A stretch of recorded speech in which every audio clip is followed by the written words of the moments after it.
the chance of your child coming back pregnant from North Star is pretty damn high. They're nookie bound, as they say. It is a good chance. Remember when we first met John McClane? Argyle picked him up from the plane and took him down the Nakatomi Tower at the Christmas party. And the terrorists were overzealous, but it was sweet when they killed Ellis. And with a little help from Alan, John McClane kicked ass. Welcome back to Shat the Movies, the podcast where we answer the question, were the movies we loved when we were growing up really that good? If you ever caught yourself thinking, why don't they make movies like they used to? Can you still remember spending your Friday night searching for the perfect movie rental at Blockbuster Video? Do you know what Blockbuster Video is? If you answered yes, this is the podcast for you. I'm one of your hosts, Gene Lyons, and alongside me is my co-host, Big D, Dick Ebert. Good evening. And each week we take a look back in time, decide if our favorite films still hold up. The movies we cover are chosen by you, the listeners, who generously commission the films you love. If you like to see all the movies we have covered, will cover, want to choose one for yourself, please visit shatpod.com and have a look. At the end of each podcast, we'll provide you, the audience, with the number of wipes each movie take to get off your respective butts. So thank you so much for listening. If you have not already, hit that subscribe button and share with a friend. It's how we help the podcast grow. Additionally, subscribe to our sister podcast, Shat on TV. Review TV series such as Westworld, Taboo, American Gods, Game of Thrones, True Detective, Lovecraft Country, and Watchmen. Find all information and past episodes at shatpod.com/TV. All that being said, Big D, what movie are you reviewing tonight? Gene, tonight, it's a common theme for films that we've done in the 80s, 90s. It was a big part of kids growing up, and we're only a few weeks removed from heavyweights. So tonight, we're going to close out the month of Steve with his final commission. So we're very excited that Steve is a supporter. Thank you, Steve, for everything. We're really excited to do tonight's film because he asked us to go back to 1979 and do the Canadian comedy film Meatballs. And for his final selection, Steve wrote in and said, "Good morning again, crew. For my fourth and final commission, I've selected Meatballs, the classic summer camp movie from which all other summer camp movies originated. While this movie falls ever so slightly outside the 80s and 90s, for which this podcast is designed, I still felt it closely fit the mold.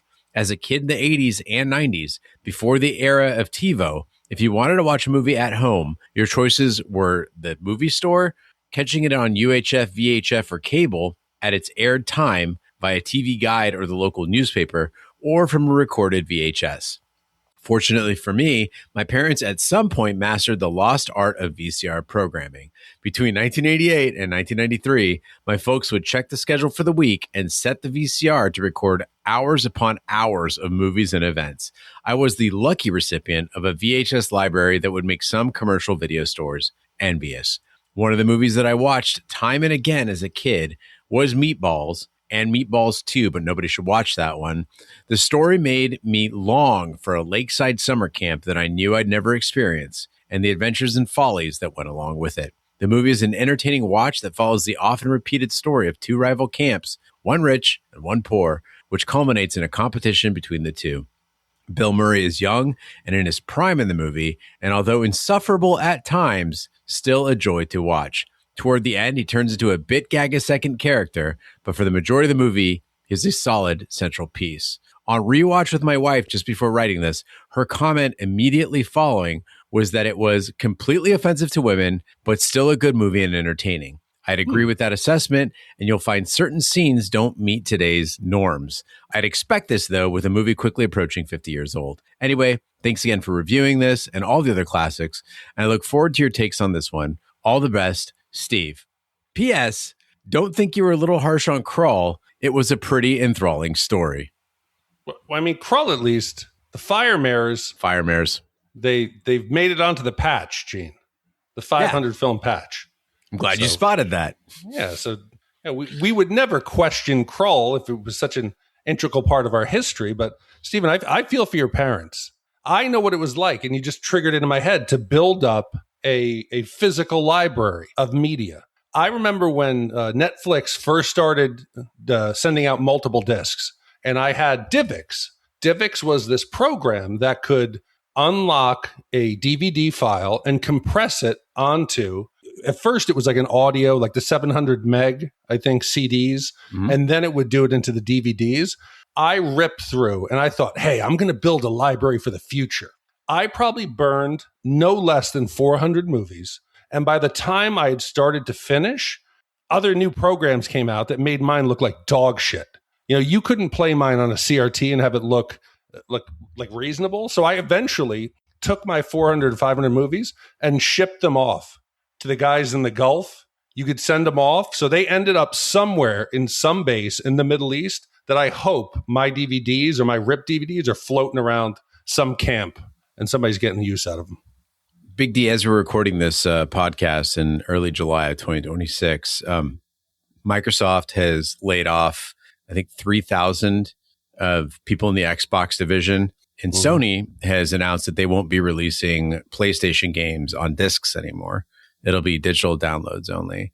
And I hate to sound like an old guy here, but this is an old guy podcast. And much like buying a car, I feel like when you buy a video game, or a movie, you should have the physical copy of that because you can resell it, you can collect it.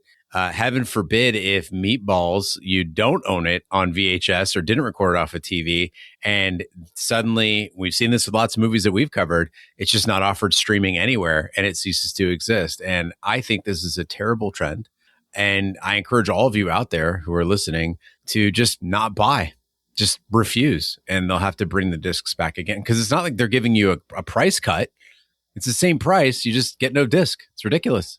So I've seen for the new Grand Theft Auto that you can do a physical purchase. The only thing you get is the box. Yeah. And in the box is the code. But here's the issue. So now they're trying to get that your account on these games can be tied to an actual ID. So they can match a person to an account, right? Yeah. So you can't have multiple accounts. They're trying to limit bots and hacks and cheats. So they're now going to ban users. So say you buy Grand Theft Auto, the digital copy, then they ban you and block you from using the game. Yeah. They're essentially stealing from you. You're right. I think you almost need to go old school because otherwise in the end, imagine if you build this huge collection and then you can't play them. It's possible. I don't know if you heard about the shit that Adobe pulled with colors. So they basically, people use Adobe Creative Cloud now. They don't send you you don't buy the software on disk anymore. You use Adobe Creative Cloud. It's a subscription service, right? You don't own the software. You're subscribing to it. And Adobe, a few years back, they were like, hey, these specific Pantone colors we charge for those. And so if you were an artist who made something in Adobe Creative Cloud, you would have to change those colors. You weren't allowed to use those exact colors because you didn't have the subscription level for those specific colors. Shut the fuck up. I'm dead serious. Dude, we're getting into this point now. We're like Toyota. Yeah. All of their features you have to pay for monthly, like heated seats or the nav or some of the info entertainment systems or the GPS. Imagine fucking one day you have to pay for your heater. You get in your car. It's a winter morning. And they're like, hey, renew your subscription to Hot Seats. That's a great product name. Fuck you. TM. There are multiple motorcycle airbag vests that require a subscription to work, which is also wild. Like, oh, you got in a wreck and you didn't pay your bill? Sorry, you die. So, Gene, when this commission came in, I went, looked at the poster. I had not seen the film. And I got to say, I feel like I'm tricked again by a poster. Last week, Airborne had me convinced. I was reading the taglines. It's like, man was not meant to fly, but kids were. There was like 3 taglines all about extreme sports. I'm convinced it's going to be extreme. And it turns out to be like a fish out of water high school kids coming of age comedy. This poster and this commission, it's selling itself to me as Porky's on a summer camp. Just look at the name, Meatballs. Does that sound like Hot Dog the Movie or Porky's? You're thinking a lot of titties, a lot of sex.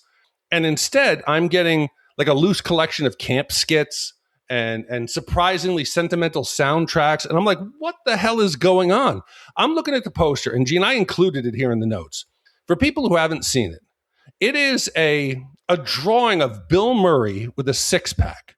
He's got 5 young ladies around him. 2 are in bikinis. They're running their hands on his chest. One awkward girl is on the side looking longingly at him. There's 2 kids underneath trying to peek up their little like bikinis. There's a kid on top cutting the Meatballs sign. So I'm excited. I'm thinking we're going to see boobs, sex, raunchy 80s comedy. No, Gene. This was like a sentimental trip back to a summer camp, and I felt a bit misled.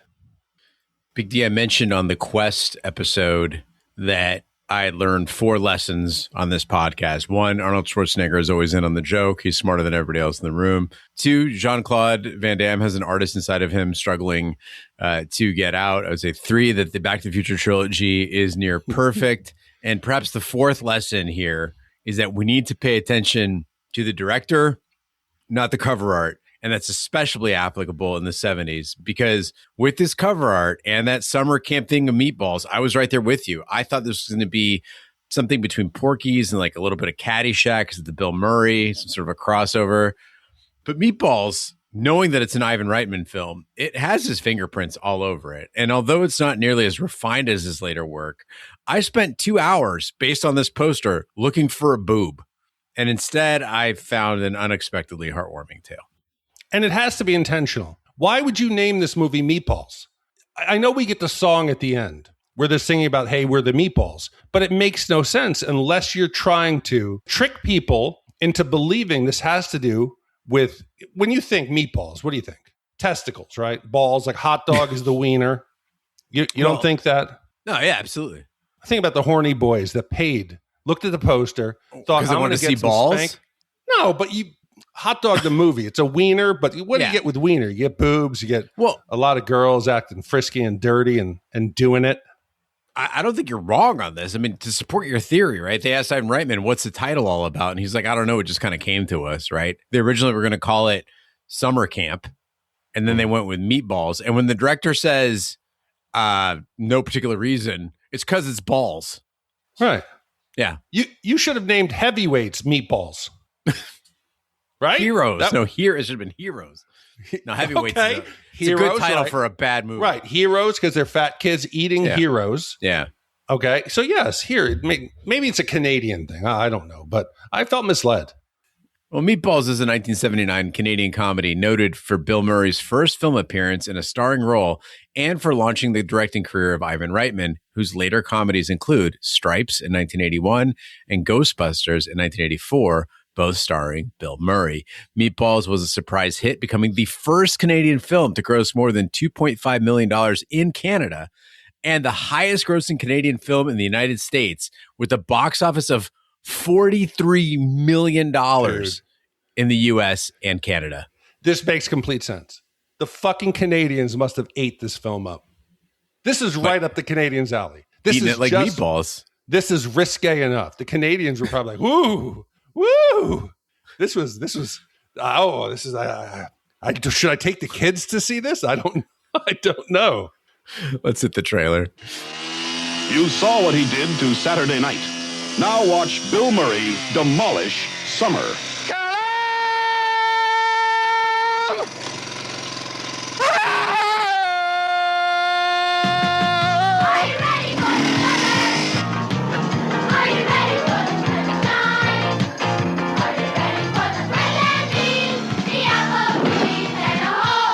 You'll see 300 kids from the city escape to the woods for a summer of wholesome fun in the sun.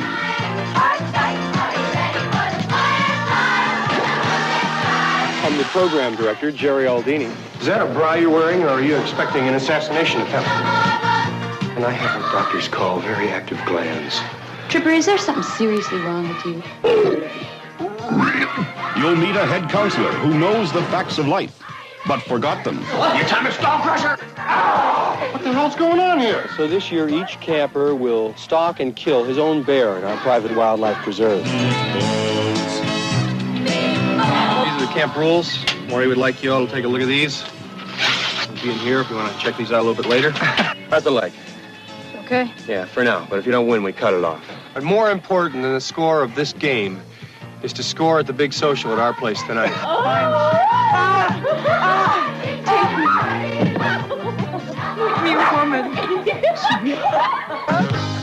And you'll thrill as the spirit of the Olympics comes alive in the woods. With good eating habits, sportsmanship, coordination, teamwork, and the sheer beauty of an athlete in motion. It just doesn't matter if we win or we lose. It just doesn't matter. It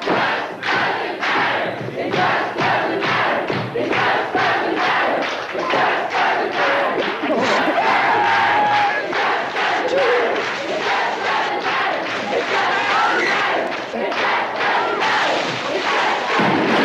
But the real excitement, of course, is going to come at the end of the summer during Sexual Awareness Week. We import 200 hookers from around the world, and each camper, armed with only a thermos of coffee and $2,000 cash, tries to visit as many countries as he can. And the winner, of course, is named King of Sexual Awareness Week.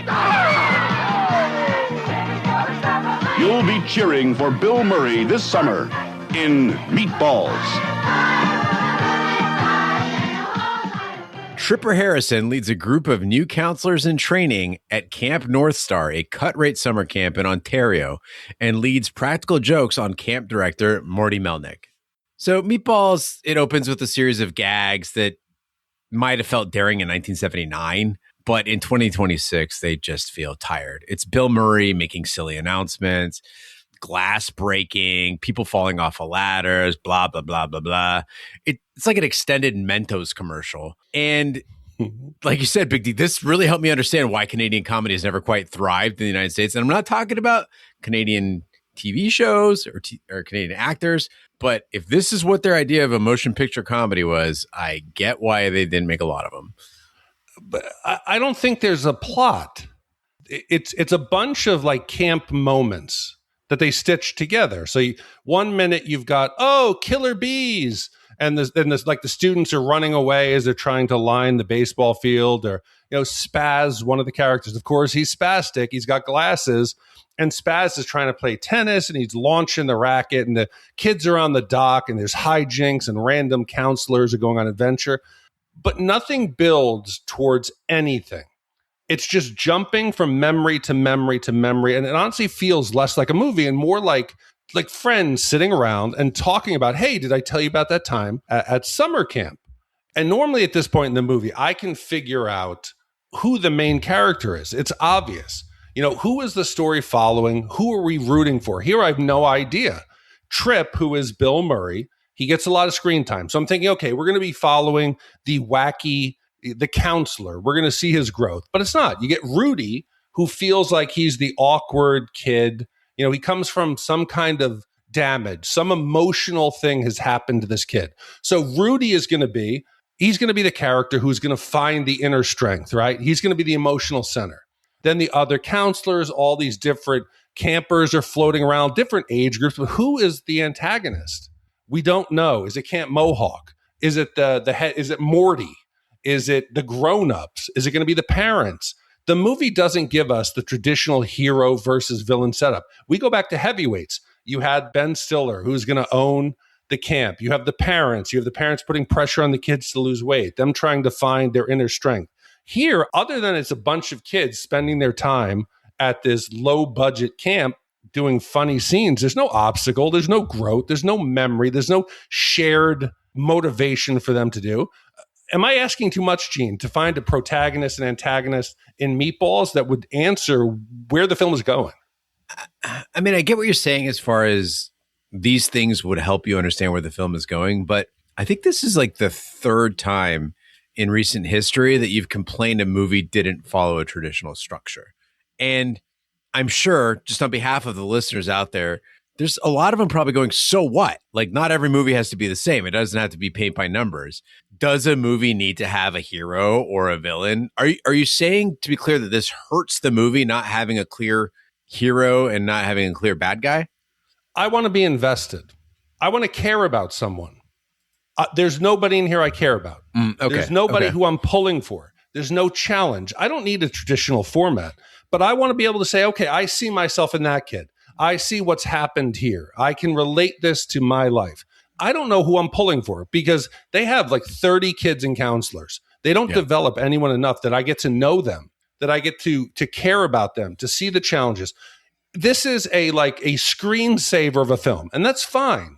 But don't get me invested in these kids to have it go nowhere. Okay, now we're getting to the meat of it, right? I get what you're saying.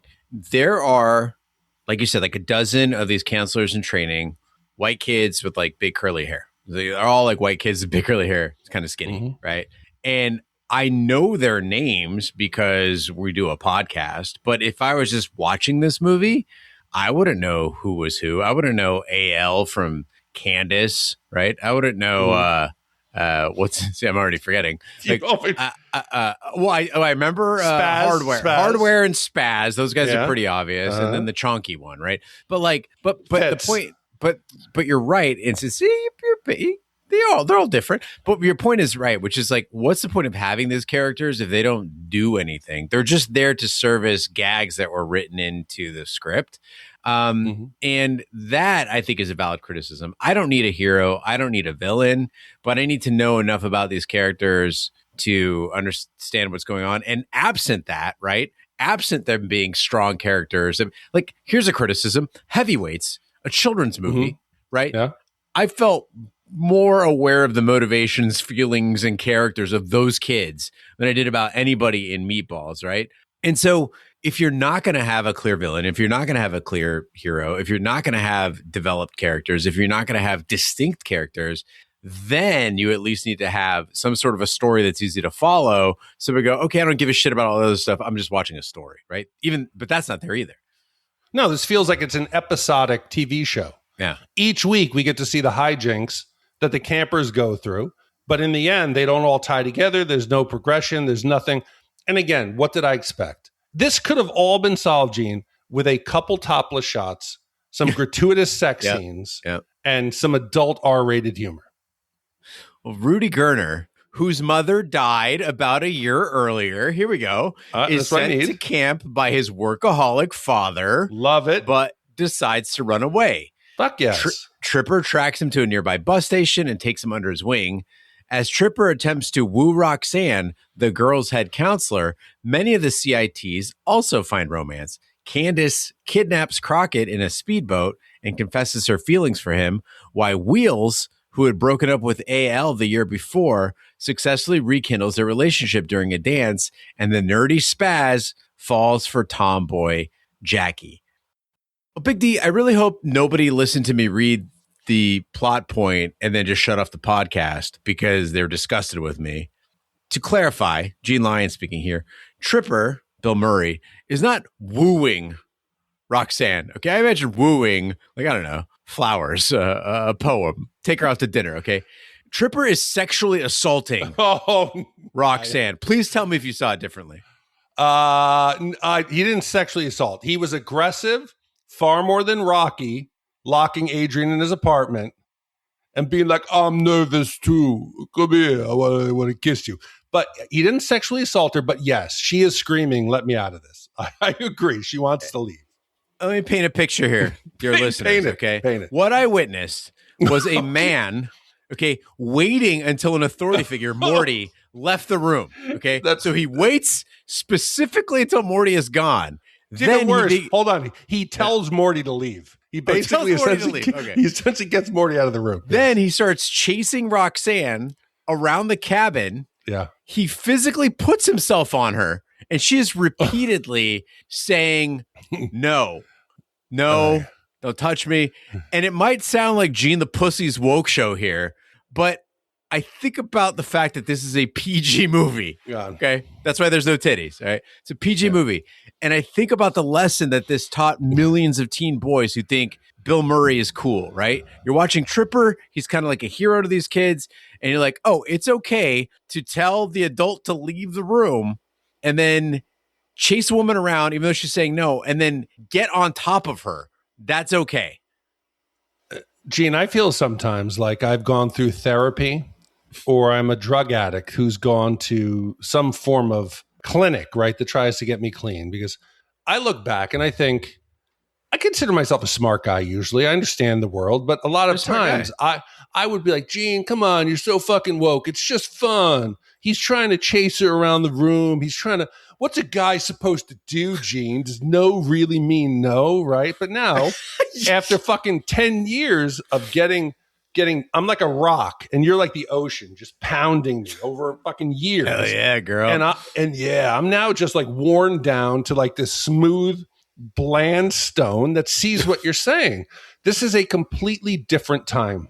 It's a different movie. Bill Murray, when he's introducing the counselors and he's going cabin by cabin, he's making jokes. He goes, hey guys, here's the 14-year-old girls. Best part of the job, orientation. They've got all the equipment, but none of the knowledge. I'm like, did he just fucking make a joke openly about these girls like being equipment? And you got to teach them. Later on, he divvies them up into virgins and non-virgins. And everybody in there is laughing. And you see the female, the actors, just dying a little bit inside. And it's fucked up. But at that point, man, it's sad to say that's what they expected. And it's just now going back. I'm sorry. I know I have a daughter and you're going to think, okay, I'm soft too. It's fucked up. There's a whole generation that put up with a lot of Mad Men, sexist, bullshit, subtle sexism that we can't even imagine. You use the analogy of the ocean washing over a rock until it's smoothed out, right? I think it's more steel sharpening steel, right? Oh, yeah. We work off each other until we have keen observations about the world around us. But Meatballs isn't all sexism and sexual assault, because then we get this odd scene of female empowerment. Yeah. Candace, she kidnaps Crockett on a speedboat, and she says flat out, I'm attracted to you. Mm-hmm. You're the only person at this camp I want to spend time with. And oddly, after that moment, I start to notice that Meatballs has made a very interesting decision, because they make the girls / women in this movie very sexually aware. Like the comments that they have with each other in their bunks, right? They're not these innocent, like, oh my God, like they're talking about, like, they might not know everything that's going on. They might go like, hey, if you almost do it, can you get pregnant? Right. But they're discussing it. They're sexually empowered. They're intelligent. And honestly, they're smarter than the boys. They make the men and the boys the dorks of the show. None of the girls is represented as a dummy. And I'm starting to get into like college thesis material. I'm like, wait, is Meatballs about female empowerment? Well, I'm going to say this, Eugene. Is there a chance that they do this with the female characters to justify what the men do? You see, the girls are dirtier than us. Oh, they want it too. It's that classic, well, women are just more mature at a younger age. That's why it's okay for older men to be with younger women. Right. Tripp can chase her around the room because she secretly wants it. He knows that she wants it. And one of the funny things that dates this film, I forgot how many people used to say doing it. When's the last time you ever said, hey, King B, were you doing it with your girl? Nobody fucking ever says doing it, right? No. So, like, when you sex, all right, now we say, like, you're getting laid or you're banging or you're fucking or whatever, right? You never say doing it. No. And then I start to think that doing it, Gene, is that a term of empowerment, right? Doing it means you guys do it together. You're both equal parts, right? But if you said, yeah, last night I was fucking this girl, it's very much you were doing it to her.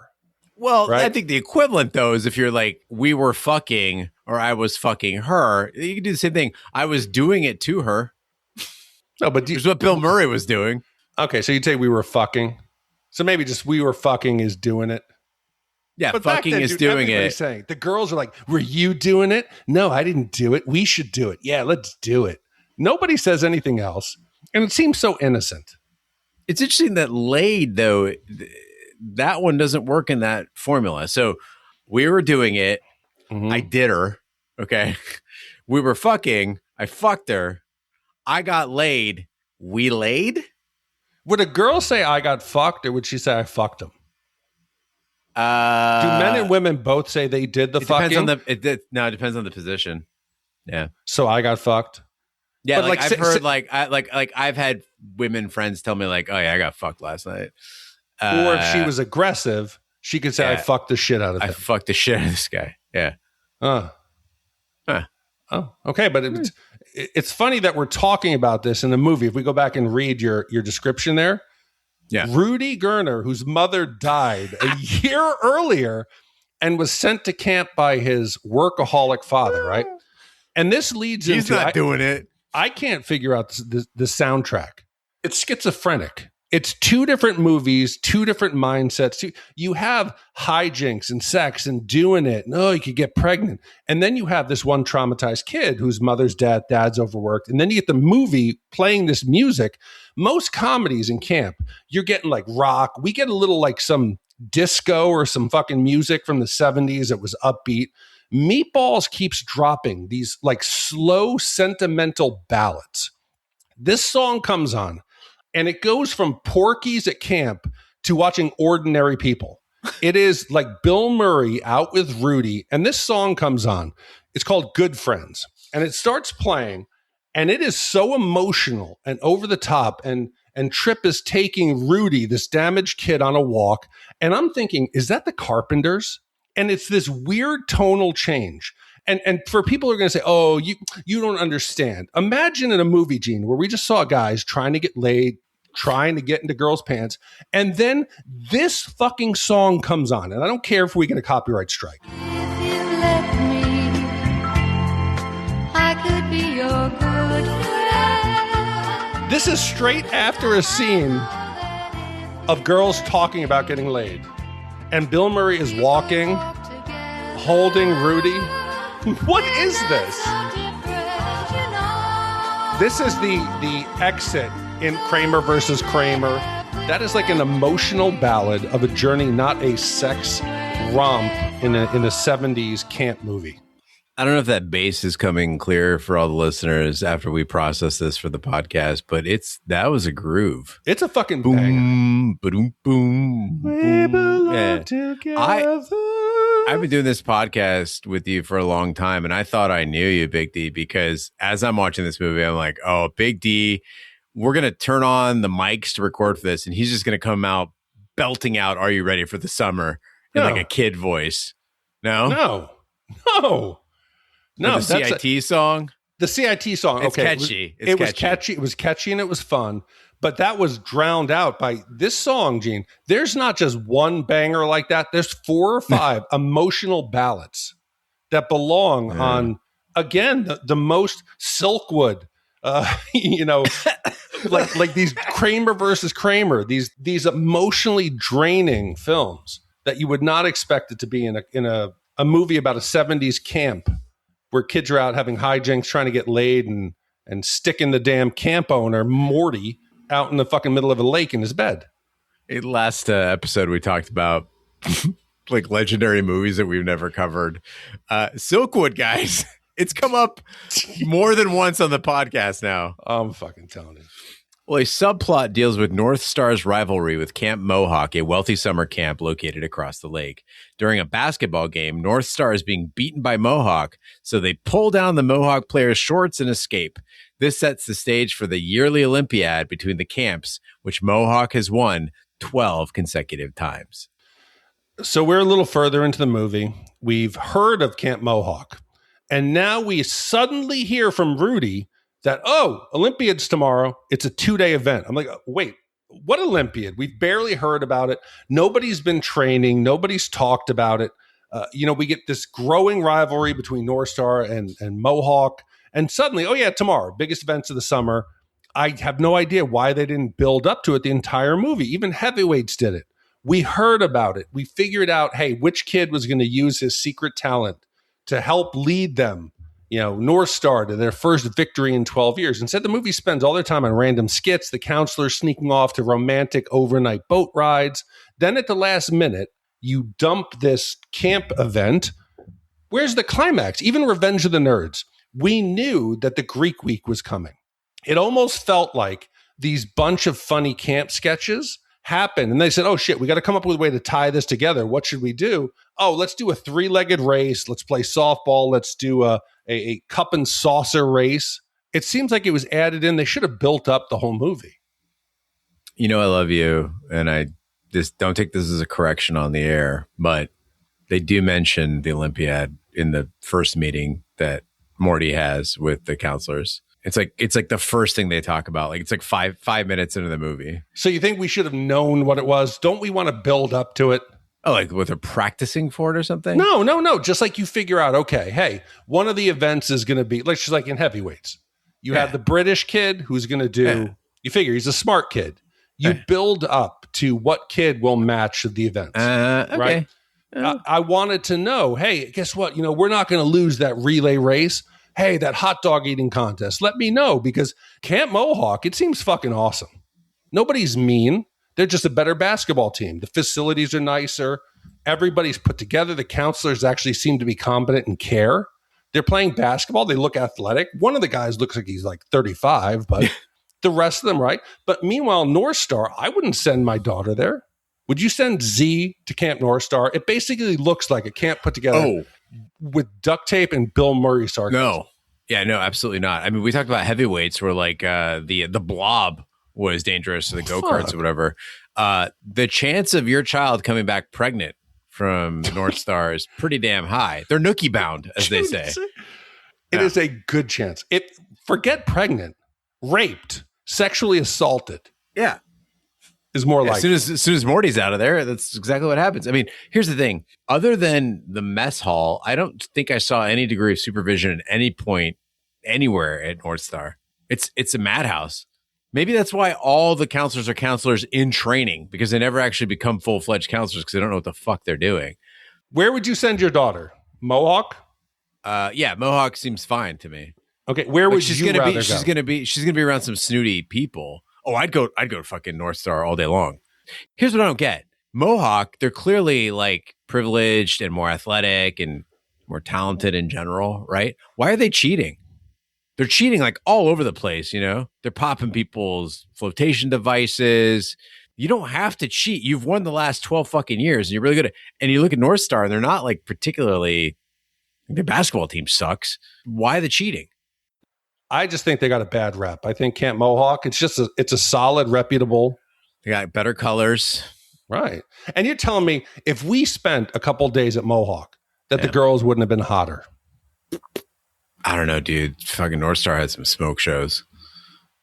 But they were trash. A lot of the girls were trash. You know, I thought you were going to actually bring this up at some point during the pod. And, you know, we got a couple minutes. Let's talk about this. You, Mr. Ashley Judd in a bandana, right? She was like hot, yeah. This 70s, like so very hot. little makeup, like just athletic shoes and shorts. And just, I was like, oh, this is catnip for Dick Ebert. 100%. Yeah. 100%. I didn't think I needed to say it. Yeah. Those little like tie-on bikinis. The scene where they're rowing in the canoes and the one girl's laying there and it's like, keep me pointed towards the sun. Yes, please. Yeah. Yes. Oh, I was not even that. I was thinking just like cut off jeans, Adidas sneakers, 1,000%. T-shirt, you know, just enjoying your life, man. This is before over processed foods. Yeah. Before we put all kinds of sugars and everything. It was I don't know. We had some pretty fucked up foods in 79, Dude, but it's Canada. It's Ontario. But you're watching all of these people. It looks like a different world. Yeah. Agreed. Well, during the first day of the competition that they mentioned in the first 5 minutes of the movie, Mohawk dominates North Star. Crockett fails to clear the high jump bar. Hardware gets pummeled in boxing, and Jackie suffers a broken ankle in field hockey. But on day 2, North Star wins every event. Trailing by 10 points with one event left, North Star selects Rudy for a 4-mile cross-country run for 20 points. Rudy's many mornings spent jogging with Tripper pay off as he wins the race, giving North Star its first Olympiad victory. Well, Big D, here we go.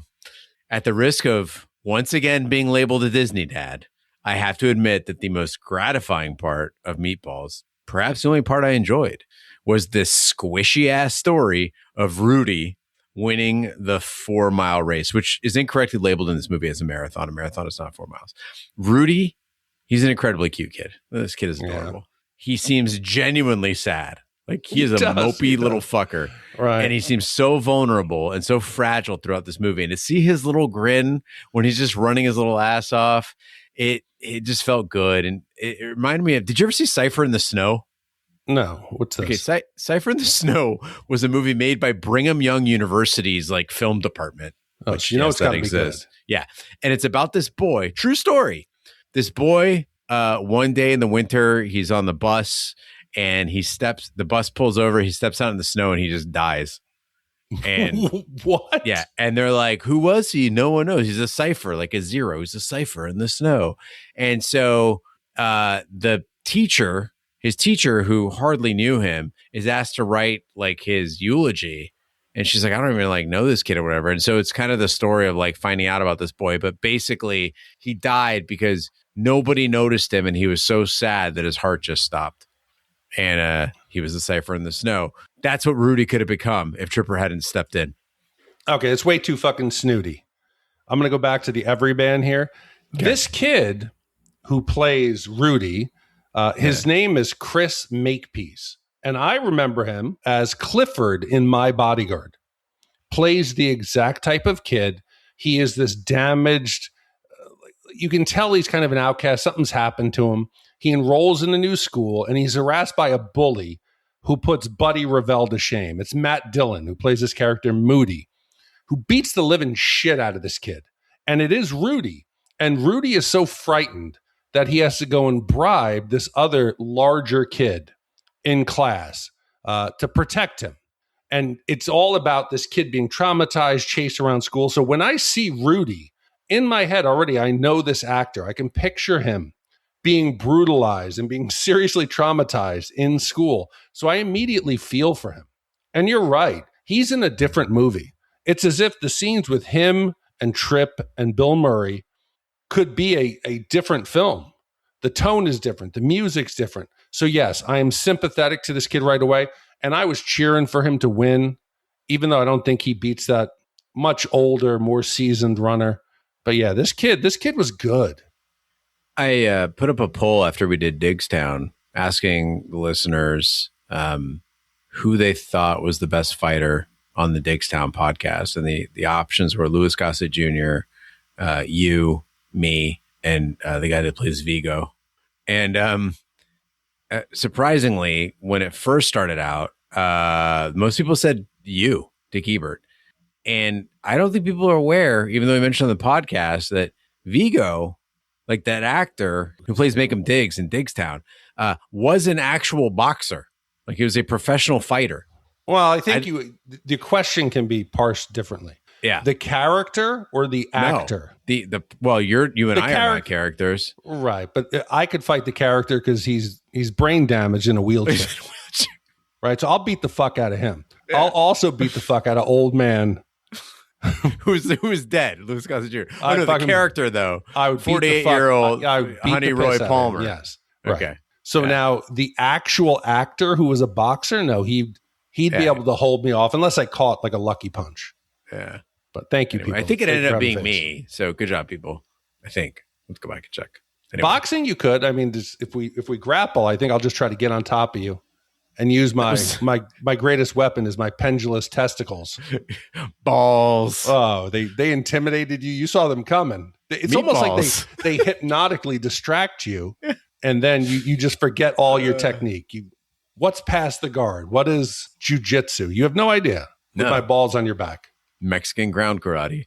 Later that evening, Morty, Tripper, Roxanne, and the CITs sing around a campfire and say their final goodbyes as the camp prepares to close at the end of summer.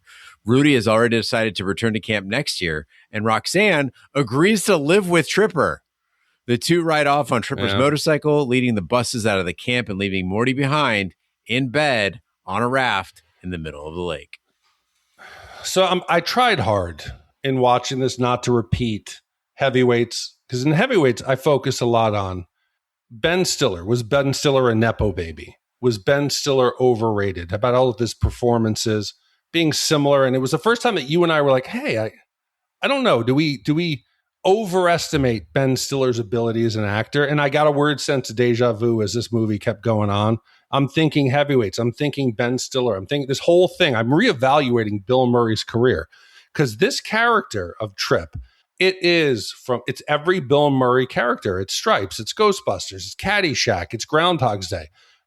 Yes, moments are funny, but you can see all the individual characters and the skits and the technique and the way that he delivers the line. Everything looks the same, but I could not handle the screaming in every single scene. Bill Murray is screaming at the top of his lungs. He's improvising bits. He's singing songs. Everything is over the top. It is anytime the movie slows down, you've got a moment here where Rudy's like, oh, my parents and my mother died. And he starts screaming a fucking song or he's chasing the girls around. Instead of feeling like every scene could have been a moment to like lead somewhere at the end that Rudy goes off and he's a better person other than wanting to come back. You got goddamn Bill Murray. He couldn't shut the fuck up. So now I know we've already said it, so this isn't something new, that Bill Murray is Bill Murray. When you hire Bill Murray, you're not hiring him to play another character. You're hiring Bill Murray. But at this point, they're so raw. First movie, I needed him to maybe give us like 30%. Yeah. Am I wrong in wanting him to turn it down? No, I mean, there's a reason why his later movies, as he's a little bit older, were just more enjoyable. And also a reason why we liked Scrooge so much on this podcast, because he had turned it down just a little bit. We're not asking you to be quiet. We're just saying, 30% off. You know, it's a little more enjoyable.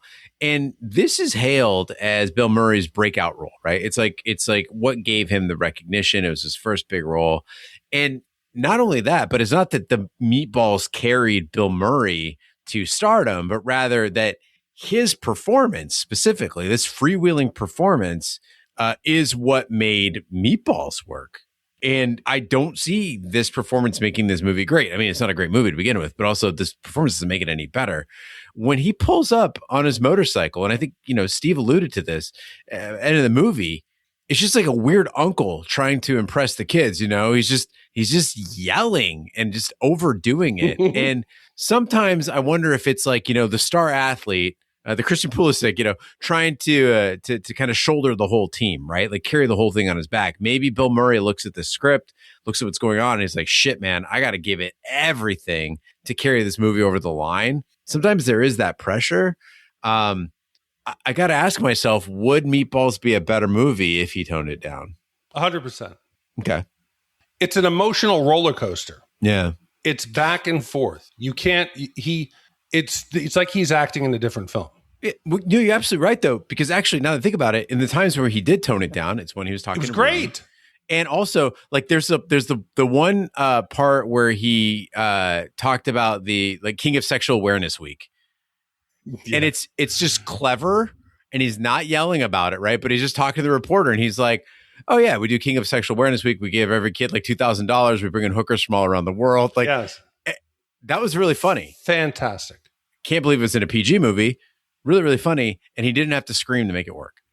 It's so much better and so nuanced. But Gene, just to close this off, and I hope this doesn't upset anybody, but it's to close the character arc on me. And I told you how I've become more aware of different people's experiences in life and identifying my advantages. I hate the word privilege, right? So I tried to explain to Emma, I said, I've had the advantage. My parents are together. My father got our family home from his mother. That allowed them then to buy a second home. That helped me get a home. It's an advantage, right? I don't even know that ties into what I was going to say here, but in understanding and seeing people's experiences, it gets about halfway through the film, and I said, fuck, this camp looks awfully white. There is not a single kid of color. Yeah. There's no Spanish kid, no black kid, no kid of any other race. There's no counselor. There's nobody, no maid, no assistant, no groundskeeper. This is an all-white cast. And I know it was 79, but if I was a kid of a mixed race, if I was a kid of any other ethnicity other than a Caucasian kid, I would not see myself in any of these characters. And it kind of surprised me. Let's take it a step further. This movie it's set in Ontario. Okay. Ontario, although the black population is only 5% of the population, it is the home to half of all black Canadians. So this would be essentially the Atlanta. Canadian Atlanta? Or Canadian Chicago, right? Like that's what Ontario is. So yeah, you would think there would be, I don't know, one kid. Couple of black kids at Camp North Star. Heavyweights had tons certainly of black not kids. At Mohawk. No. Yeah. But again, so I hope people don't get upset at that. But as I age, I start to see that. Whereas 5 years ago, I wouldn't have even noticed it. No black kids? Hopefully it's a positive. Hopefully I'm a better person for it. There are no Iranian kids, but shit hadn't gone down yet. We were all just happily in our home country. Yeah. Well, I guess maybe Canada's trying to make up for it because it seems like they let anybody in now, right? I wish. Fucking let me in, Canada. You buttholes. Especially Montreal. Yeah, the whole fucking French requirement. Get out of here. And Anyway, Big D, now's the time in the podcast to give our Shat score for Meatballs. The Shat score is our way of telling you how many wipes this movie would take to get off your respective butts. 0 wipes is a perfect movie. It's being King of Sexual Awareness Week. And 5 wipes is an absolute disaster of a film. It's being an expectant father with the clap. I'll go first. Steve, if the goal was to create a summer camp movie so boring that it put me to sleep, Meatballs nailed it. The sexual assault scene was horrifying. Bill Murray, as you said, insufferable. Other than his interactions with Rudy, I'll give him that.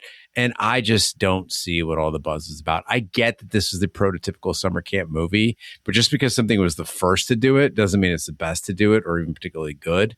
So yeah, I'm going to go, this is the James Otis of summer camp movies. I'm going 4 wipes. Man, I feel bad. I do, because this movie surprised me, and I don't want that to affect it. I was expecting a class, because everybody loves this film. They talk about it. But instead of feeling like, wow, this is the good old days of camp, even Heavyweights, Gene. Heavyweights got me more nostalgia filled about summer camp and making me wish I'd experienced it. At no point here did I connect with it with any of the kids.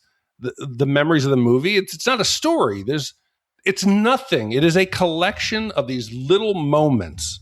And not that I wanted anything to be a dissection of the characters and what drove them and to find out what Rudy had gone through. I don't fucking want that, but I actually want a plot. I want to root for somebody. I want to hate Camp Mohawk. I want to hope the kids get laid. I want to hope the kids go home better than they left, right? And then you give me this strange, sentimental soundtrack and Bill Murray screaming and yelling the whole movie. Vanessa was on the couch as I watched this. And the movie ended. She goes, whew, that wasn't very good, was it? She wasn't even watching it. She was just listening to it. So I got to go 4.5 wipes. I'm glad I watched it so I can now close that loop, but that doesn't make it a good movie. 4.5. Oh, Steve, you're on a roll with the quest, but sorry you had to end on a sour note.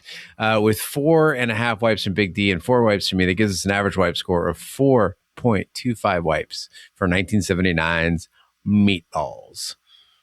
Gene, the equation here, it makes me confident we did it right.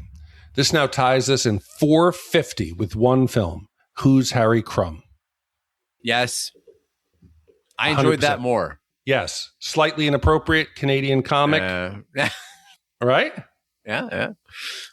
It's, again, I'd rather watch Who's Harry Crumb because at least something happens in there. And you get the funny outfits and him getting sucked through the air ducts. Yes. And a 350-pound man in a jockey suit. Yeah. That movie is far better. But again, I'm glad. Thank you very much. I don't want to shit on you too much, Stephen, but thank you for this month. And sorry it had to go out in a fizzle right here at summer camp, but we still love you. Well, let's see if anybody else wants to commission a movie. Let's go into the email. First one comes from Shane in Australia. He says, hi, Shatters. Shane from Adelaide, South Australia here. I'm trying to track down a long-lost friend from my childhood, and I hope commissioning the Andrew Dice Clay movie Ford Fairlane, Rock and Roll Detective, will do the trick.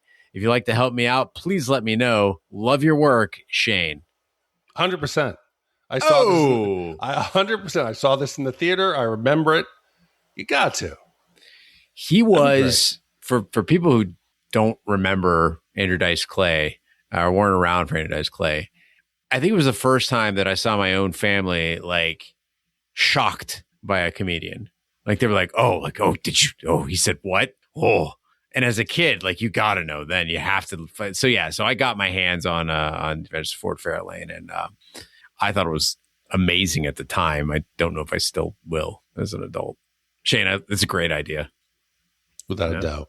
Also, want to point out that with our patch sales, I think 2 of the first 5 came from Australia, and I was like, oh, I didn't think about Australian shipping. It's not cheap to ship to Australia. Yeah, but I almost think I'd be happy to subsidize that, which I imagine we have. Oh, no, we are. Yeah, we baked it in, and basically we're socialists when it comes to the shipping. And also, credit to our listeners. They actually reached out without, like, unprompted and said, hey, we ordered from Australia. You didn't charge us for shipping. Can we pay you for the shipping? And I was like, absolutely not. This is a labor of love. We're not making money on this. So That's Anyway. fucking awesome. More proof that we have good listeners. Good, goddamn good people. God, and when you know, Vanessa pretends like she doesn't listen to the podcast. Yeah. Because she doesn't hate our language. She hates my language. Right. She comes to me. She goes, English? you know what I mean? My profanity. Ew. She thinks it's beneath me. She comes and goes, how many patches did you order? And I said, I ordered 3. She goes, okay, good. You have to give one to my cousin in Brazil because, him and his wife are listeners.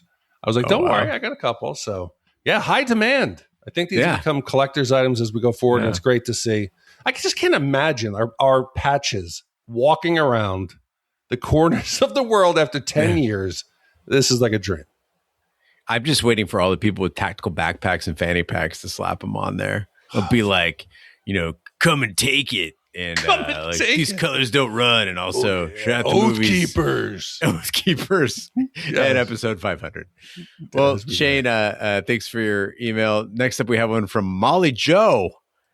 And I've been looking forward to this one. She wrote us on social media and told us to brace ourselves for this email. And I am ready to go.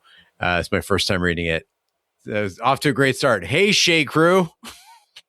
Happy post 4th of July, 2026. U.S., a.k.a. Summer of No Bummer 2026, a.k.a. Hot Dog Summer, Hot Girl Summer 2026, hot dog emoji, dancing lady emoji. I'm finally putting my money where my mouth is and commissioning a film, although not in the 80s or 90s, but a classic 2004 masterpiece that I think would be perfect for next July 4th, 2027. Okay. Team America, World Police. Oh, my God. Fuck yeah. Brought to us by the highly intelligent, brilliantly executed, satirical minds, the one and only South Park creators, Trey Parker and Masson. I feel like she's sobered up between these two paragraphs. I remember watching this the first time with my older brother, sophomore year of high school. I'm an elder millennial. On DVD in my parents' family room on one of the many uncomfortable couches my mom went through when she was remodeling and redecorating for my brother's graduation party in 2003. My younger sister, 2.5 years younger than me, she might be drunk again at this point, 5 years younger than my brother, did not get the film and was so offended the entire time. If I recall, she actually got up and left. And this is from the girl who got our whole family hooked on Napoleon Dynamite and Hot Rod. She even asked for the South Park movie for Christmas one year, but I digress. I swear I quote this movie more than I should, especially because my boss is a girl dad, lifts up women all the time at the office, and he's totally okay with me talking like a 12-year-old boy all the time. Big dog boss man, a.k.a. work dad / daddy-o. I swear more than I don't with him in our morning management Monday meetings and one-on-ones. Classic quotes from Team America World Police include, there's 3 kind of people. Matt Damon, America, fuck yeah. Anything that comes out of Jim Jong-il's mouth. And of course, the Everyone Has AIDS song. I actually wear hearing aids. I found out about 10 years ago I have diminished low notes in my right ear. Hearing health is actually really crazy. And if you haven't been to your ENT to get checked, you are missing out on conversations or people have to repeat themselves all the time. Go already. I sing this song in regards to my AIDS. If you'd like me to leave a voicemail later, like a year from now, when you actually do the commission, you can definitely listen to my low tone shit voice that I have for a girl. Now that I talk with more intention and a more serious tone professionally and personally, I don't give a fuck anymore since the second half of 2026. I noticed that my lower register is where I normally talk rather than my, oh, hey, boys, voice. Catch you on the flip side, sending my Venmo right after I finish this email. Talk to text is the best thing that has ever happened to me. LOLOL. Cheers from the great city of Minneapolis, Minnesota. Shower yourself in the waters of Lake Harriet. Fuck nasty ass Big Island. Cars, keys, beer cans of virginity in the bottom of the lake, Lake Minnetonka. MJ, aka Molly Dolly Joe on Instagram, aka Molly Joe. That's a fucking work of art. Shut the fuck up. I stand by what I said on Instagram about reviewing the show Andor with Raj and Big D. Gene, everybody loves a Star War. And grow up and watch a real show, Gene. This one is right up your alley with the character and plot development, callbacks, payoff, political intrigue, and the best metaphor for Nazis and social unrest and resistance in the 21st century. Also, I miss Roger's voice and seriousness about Star Wars. I cried when I listened to his last episode of The Phantom Menace. P.S. Bring Bay, Carrie Gross, or Ash, or both for an episode. We need some estrogen here and there on the pod. Toodles. Peace sign. That's a fucking work of art. I don't even know where to touch. I almost want to print that up on a t-shirt, that entire thing. That is absolutely beautiful. Team America, fuck yeah. So lick on my butt and suck on my balls. McDonald's, fuck yeah. Walmart, fuck yeah. The Gap, fuck yeah. Slavery, fuck yeah. Rock and roll, fuck yeah. 100%. Starbucks. 100%. That was, please don't make us wait until next 4th of July. We gotta mix that in somewhere else. That means we got to do episodes all the way until next July. That's the problem. So we have to get that in. Here, how about this? I'll compromise here. If we keep Team America for the 4th of July, because it's going to give us something to look forward to and live for. Yeah. But in between then, we do Orgasmo. Or basketball. Well, basketball was also 2000s. Pornos. Fuck yeah. Fuck yeah. Valium. Fuck yeah. Fake tits. Fuck yeah. Sushi. Fuck yeah. Bed Bath and Beyond. Fuck yeah. Wax lips. The Alamo. Band-Aids. Fuck yeah. I'm really drunk at a party at my own house when like it goes in stages. The first thing that'll happen is like whatever we were actually celebrating, Champions League match, somebody's birthday, whatever, that's over. But there's still people hanging out drunk. And then I always drift over to the TV and I put on Nacho Libre. But if I'm seriously wasted and people are still there, it's always Team America. I own it on Blu-ray. So good. It's so goddamn good. I'm so excited. Good. And I don't want to get your hopes up here, but I have been talking to Roger about maybe doing, in honor of the World Cup, Ladybugs. You should do the it. Soccer film Ladybugs. You should do it. So I think I got to get Roger to come over and we'll see. Maybe we can make that happen. Yeah. All right. Well, Big D, I don't know how we follow that up, but what do we have coming up next week? Oh, my God. I got to go back here. Gene, next week, a rising star at the top of his game suddenly finds himself stuck in a place he'd rather leave behind. As he spends time with a group of unlikely new friends, he begins to question what success really means and whether winning is everything. The journey changes him in a way he never expected, both on and off the road. Next week, we're reviewing a movie about slowing down, finding purpose, and discovering that the best detours are often the ones never planned. I wonder how many people will know what that film is by that description. I thought you were talking about the Basketball Diaries at first. When you know what it is. Do you know what it is? Diaries. You know what it is. Yes. Yeah. But when you first started mentioning it, well, okay, so when we did the Digstown episode, we talked about hustle movies. And I was like, wow, isn't it crazy? Leonardo DiCaprio does so many hustle movies. You pointed out that he hustles his way into First Class and into Kate Winslet's pants. And then on social media, somebody pointed out that there's a much more specific hustle movie that Leonardo DiCaprio did. And that's why I had Basketball Diaries on my mind. So when you started reading this, a rising star at the top of his game suddenly finds himself stuck in a place he'd rather leave behind as he spends time with a group of unlikely new friends. That's the Basketball Diaries. Yes, and people don't cheat, right? And if you think you know what it was, 462 million worldwide, nominated for 2 Academy Awards, commissioned by Shane. And he commissioned this when he was supporting Emma way back for the Children's Heart Challenge to help kids with heart defects. So appreciate it. Well, thank you, Shane, for the upcoming commission. Thank you, Steve, for the month of Steve. Thank you to all the commissioners who make this podcast possible. That concludes this week's episode of Shat the Movies. Be sure to follow us on social media and share with a friend. We're on Facebook, Twitter, Snapchat, and Instagram at Shat the Movies. Email us, host@shatpod.com. Support the podcast by buying our merch or commissioning your own movie. Find all information by visiting our website, shatpod.com. Also, check out our sister podcast, Shat on TV. We review TV series such as Lovecraft Country, Westworld, True Detective, Taboo, American Gods, Game of Thrones, and Watchmen. Find all information on our website, shatpod.com/TV, wherever fine podcasts can be found, including Apple Podcasts, Google Play, Stitcher, and YouTube. Be sure to subscribe, and if you stop Apple Podcasts, please leave a 5-star review. It helps the podcast grow. On behalf of my co-host, Big D, I'm Gene Lyons. Join us next time for the following movie. Okay, here we go. Focus. Speed. Hey, Lightning, you ready? Oh, yeah. The rookie sensation came into the season unknown, but everyone knows him now. You're my hero, Mr. McQueen. Fred, thank you. He knows my name. He knows my name. If you ever plan to roll the West, California, here I come. get your kids on Route 66. Holy Porsche. Ow! Where am I? You're in Radiator Springs, the cutest little town in Carburetor County. Hey, that's that. You need a new paint job, man. All rise. Sure. How about some organic fuel? Take a car wash, hippie. This place is crazy. I gotta get out of here. You're funny. I like you already. Folks around here are not firing on all cylinders, if you know what I mean. I know your type. Doc, hold it. These are good folk around here who care about one another. Come on, let's take a drive. A drive? Don't you big city race cars ever just take a drive? No.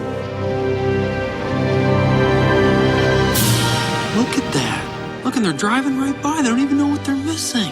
40 years ago, that interstate didn't exist. The town got bypassed just to save 10 minutes of driving. When is the last time you cared about something except yourself, Hot Rod? Oh, dude. Are you crying? No, I'm happy. Walt Disney Pictures presents a Pixar Animation Studios film. Do I spy a little pinstriping tattoo back there? Oh, you saw that? On June 9th. What's so important about this race of yours? I've been dreaming about it my whole life. A guy who thought he had it all is about to discover everything he's been missing. I knowed I made a good choice. In what? My best friend. There's a lot of love out there, you know, man. We are back in business.